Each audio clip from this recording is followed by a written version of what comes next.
I thought stopping after that accident would be just another moment I'd forget by morning. But when a woman looked at me and said, "Real men still exist," something inside me shifted.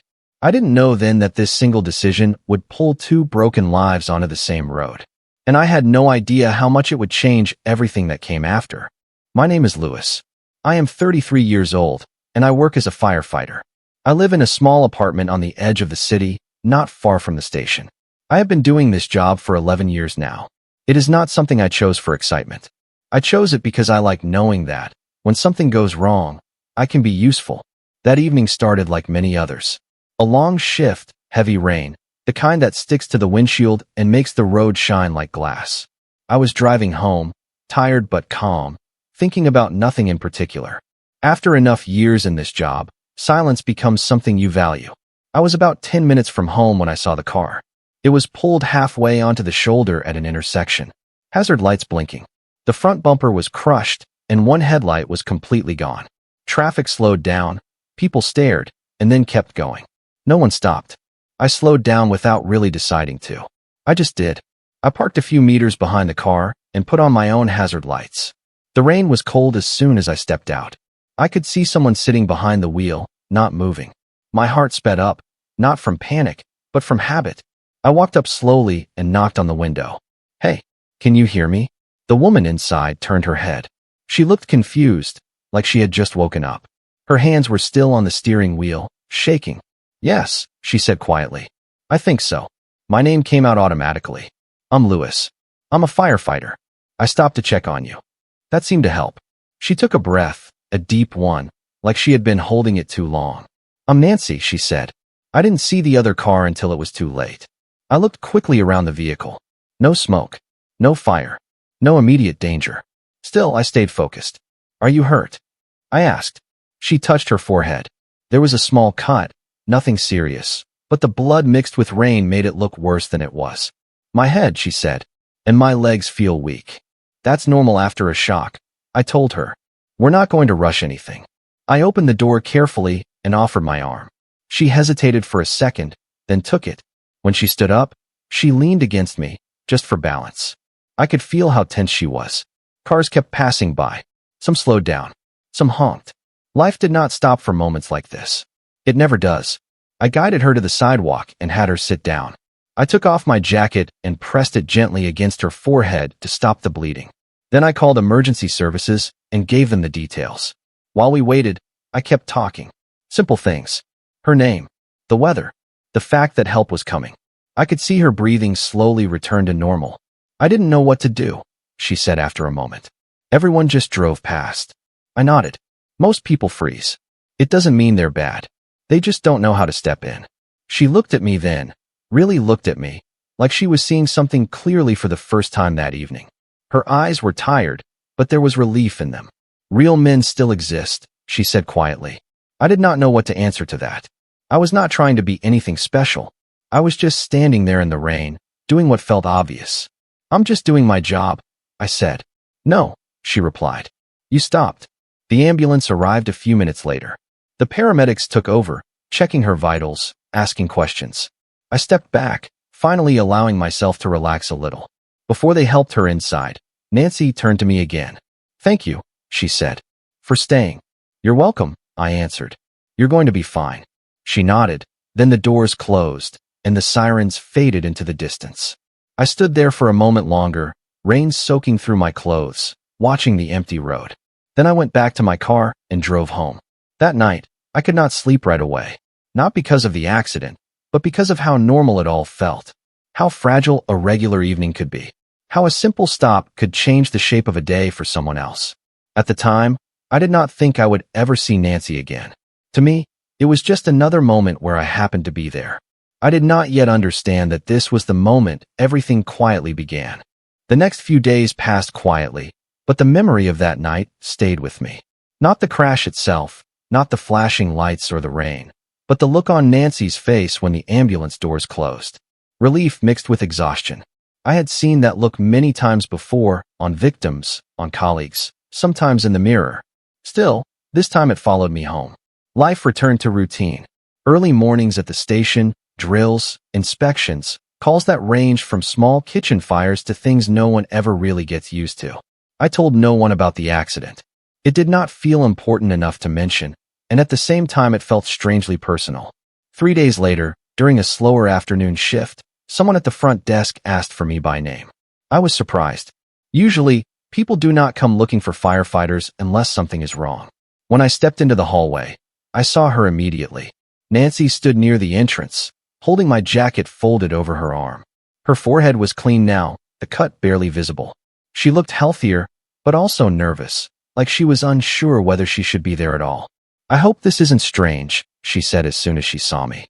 "I just wanted to give this back and say thank you properly." "It's not strange," I replied, though I had not expected to see her again. "Are you feeling okay?" "Yes," she said. "Just a few bruises. Nothing serious." We stood there for a moment, not quite knowing what to do next.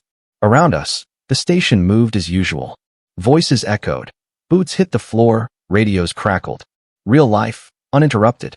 "I was on my way to work when it happened," she said, almost like she needed to explain herself. "I'm a hairdresser. Small salon, nothing fancy." "That explains why your hands were shaking," I said. "You're used to being in control." She smiled at that, surprised I noticed. We walked outside, and she suggested coffee at a place across the street. I hesitated for a second, then agreed. It felt natural, not like a date, more like finishing a conversation that had been paused. The cafe was quiet. Afternoon light came through the windows, soft and ordinary. We sat across from each other, cups between us, and talked carefully, like two people stepping on unfamiliar ground. She told me about the accident again, this time slower, with less fear. How the other driver ran a red light. How the sound stayed in her head long after it was over. How no one stopped at first. "I kept thinking," she said, staring into her cup. "If you hadn't been there, I would have been completely alone." I listened, not interrupting. Firefighters learn early that silence is sometimes more helpful than words. She asked about my work, about how long I had been doing it, whether I was ever afraid. I answered honestly. Fear was part of the job. So was trust. You trust your team, your training, and sometimes strangers. We did not exchange phone numbers when we left. It didn't feel necessary. We said goodbye simply, with the understanding that the moment was complete. That evening, however, my phone rang. An unknown number. "Hi, Lewis," Nancy said on the other end. "I hope this is okay. I asked the front desk for your number. I realized I forgot to thank you for something else." "For what?" I asked. "For not treating me like I was helpless," she said. "That mattered more than you know." After that, we started talking occasionally. Short messages. Simple questions. Nothing dramatic. Just two people checking in. A week later, we met again. A walk through a nearby park. No expectations. She told me about her previous marriage, not in detail, just enough to explain the quiet strength she carried. He had not been cruel, just absent. Present in body, gone in every other way. "I learned to do everything on my own," she said. "Sometimes you forget what it feels like when someone shows up." I told her about the friend I lost in a fire 2 years earlier. How it changed the way I kept people at a distance. How being close suddenly felt dangerous. She did not try to comfort me. She did not say the usual words. She just listened. One night, I was called out to a serious fire. Old building. People trapped. The kind of call that stays with you. When it was over, hours later, I checked my phone and saw a message from Nancy. "I know you're working. I just wanted you to come back safe." I sat on the edge of the truck for a long time after that, helmet still on, thinking about how strange it was to feel worried and supported at the same time. Something was changing, slowly, quietly. Neither of us named it. We did not rush it. We had both learned what happens when you do. And without realizing it yet, we were already choosing to let someone stay. Our meetings became part of the week without either of us deciding that they should be. Coffee after her shift. Short walks when my schedule allowed. Sometimes just sitting in silence on a park bench, watching people pass. There was no pressure to impress, no need to explain pauses in conversation. That was new for both of us. Nancy talked more than I did, but not in a way that felt heavy. She spoke about her salon, about regular clients who trusted her with their stories as much as their hair. She liked listening. She said it made people feel less alone. I understood that better than I expected. One evening, as we walked past closed shops, she told me about her marriage. Not the dramatic parts, but the quiet ones. How conversations slowly disappeared. How promises turned into habits, and habits into distance. She never raised her voice while telling it. That was what made it harder to hear. I stayed longer than I should have, she said, because leaving felt like admitting I failed. I knew that feeling. Different reasons, same weight. When it was my turn, I told her about the fire 2 years ago. The call that still woke me up some nights. The moment we realized my friend was not coming out. The way the job teaches you to keep moving, even when something inside you stops for a while. I learned how to do everything right, I said, and still lose. She did not try to fix it. She did not tell me time heals everything. She just nodded and stayed close, shoulder against mine. That simple presence felt more honest than comfort ever had. A few weeks later, I was called out late at night. An apartment fire, people trapped on the upper floor. The work was intense and exhausting. When it was over, my hands were still shaking as I took off my gear. I checked my phone without thinking. There was a message from Nancy. I know you're working. I just wanted you to come back safe. I sat down on the curb and read it again. And again, I realized then how long it had been since anyone waited for me to return. After that night, something shifted. Not dramatically, just enough to be noticed. Nancy became quieter for a while. Less messages. Shorter replies. I recognized the signs because I had used them myself. Pulling back before something had the chance to hurt. When I asked her about it, she did not answer right away. We were sitting in her salon after closing hours, the smell of shampoo still in the air, chairs empty and mirrors dark. I'm afraid, she finally said.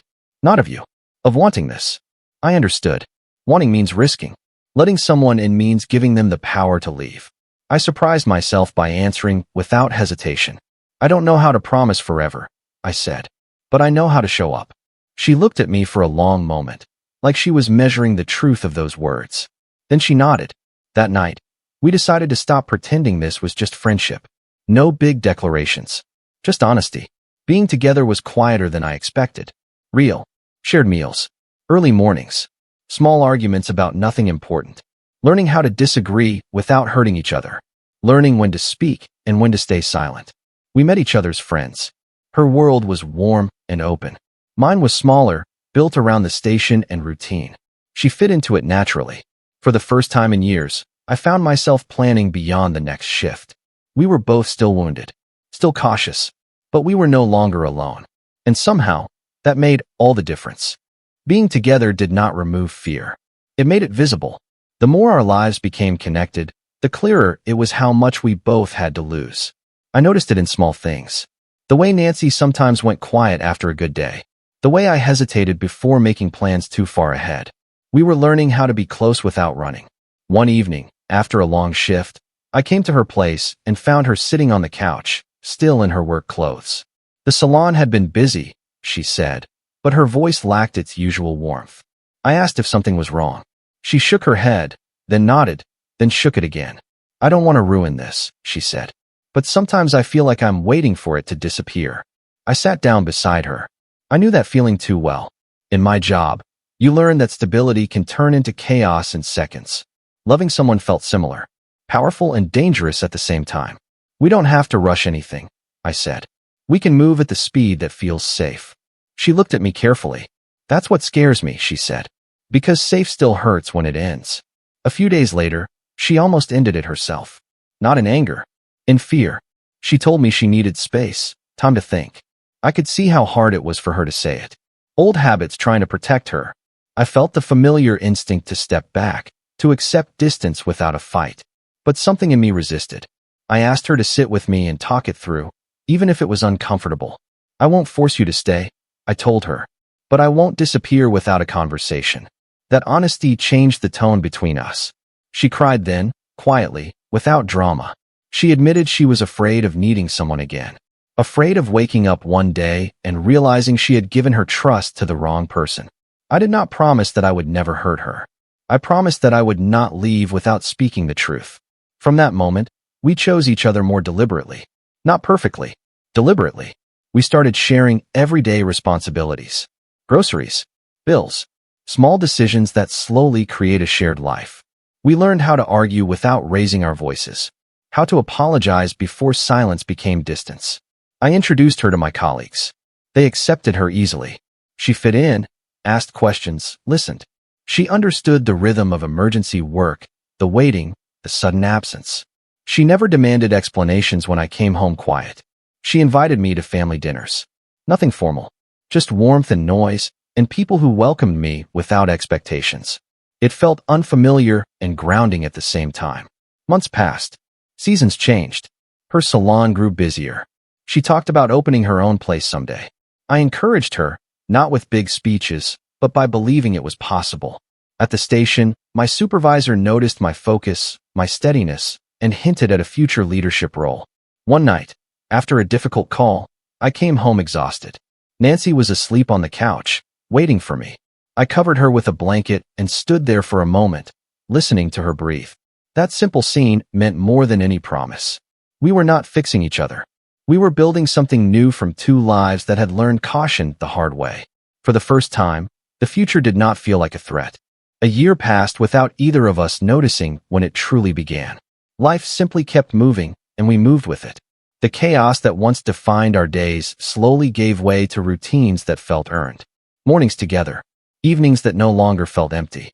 A shared understanding that we were no longer just surviving our lives, but shaping them. Nancy opened her own small hair studio in early spring. It was nothing extravagant, just a clean, bright space with large windows and plants. She insisted on taking care of herself. On opening day, she was nervous in a way I had never seen before. Her hands shook as she unlocked the door. "You built this," I reminded her. "It's already real." She smiled, took a breath, and stepped inside. By the end of the week, the appointment book was full. People trusted her. They always had. At the station, things changed for me as well. I was promoted to team leader after a long evaluation period. More responsibility, more pressure, but also more purpose. Nancy was the first person I told. She hugged me tightly and said she had never doubted it for a second. We moved in together shortly after that. Not out of impulse, but because it made sense. 2 apartments became 1 home. We argued about furniture, laughed about it later, and learned how to compromise without keeping score. One quiet evening, we drove past the intersection where everything began. The road looked ordinary now. Dry, unremarkable. We pulled over without speaking and sat there for a moment. That night, Nancy said softly, "My car broke. But my life didn't." I took her hand. I knew exactly what she meant. A few weeks later, I proposed. No crowd, no speech. Just us, standing in the kitchen, the sound of the city outside the window. "I don't promise perfection," I said. "I promise presence." She said yes without hesitation. The wedding was simple. Family, friends, laughter, no drama, just gratitude. We stood together, fully aware of how easily things could have gone another way, and how intentionally we chose this one. Today, our life is calm. Not easy, but honest. We support each other's work, our dreams, our quiet moments. We are healthy. We are home. Sometimes, when I drive past that intersection alone, I think about how close we were to never meeting, and how one small decision changed everything.